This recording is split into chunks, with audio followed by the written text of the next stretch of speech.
La guerre est aussi un profond déchirement pour les Ukrainiens vivant en Russie. Irina Bespalova est née à Kaniv, une ville située dans le centre de l'Ukraine. Alors qu'elle n'avait que 15 ans, elle a quitté l'Ukraine pour la Russie.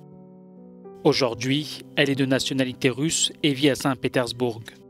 Mais ses parents et beaucoup de ses amis sont en Ukraine où leurs villes sont bombardées par les forces russes. Doublement affectée par cette guerre, Irina appelle régulièrement ses proches. Tous les matins et tous les soirs, je commence et je termine par une seule phrase. Es-tu en vie ? C'est impossible de penser à autre chose. Je n'ai plus le temps de penser à mes enfants et à ce qui se passe ici.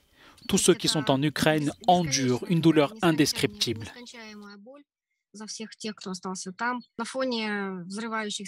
Alors que les bombes explosent dans leur ville, ils essaient de survivre et continuent de croire et d'espérer que la paix puisse un jour revenir. Mes proches m'envoient des messages de soutien, alors que moi, contrairement à eux, je suis en sécurité. Je ne peux que les soutenir avec mes poèmes que je poste sur les réseaux sociaux. Et ils me demandent de continuer à écrire pour eux.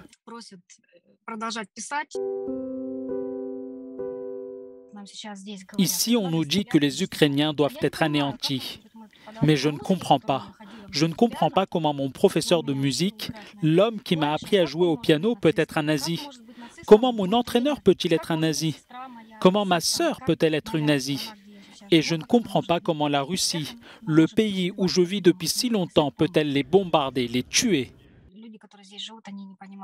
Les personnes qui vivent en Russie ne sont pas conscientes qu'elles sont limitées, qu'elles sont privées d'informations objectives. Ici, il y a une répression totale de la liberté d'expression. Il est impossible d'avoir une opinion différente. La propagande est en grande partie responsable de la désinformation. Et ceux qui comprennent ce qui se passe réellement sont stressés, voire déprimés. La plupart des gens ont tellement peur qu'ils préfèrent tout simplement ne rien dire. Ils ne sortent pas manifester dans la rue. Ils en parlent discrètement chez eux, à l'abri. Leurs opinions ne peuvent pas franchir la porte de leur maison, car ils sont opprimés. Et cette situation devient de plus en plus pesante et de plus en plus obscure. Quand je suis dehors, je regarde autour de moi. Que se passera-t-il un jour si une voiture noire arrive, comme cela se faisait sous Staline? Je ne sais pas comment je réagirais face à une telle situation. En tenant ce discours à visage découvert, Irina est consciente de ce qui peut lui arriver. Toute communication contraire à la ligne officielle de Moscou est désormais réprimée et son auteur risque la prison.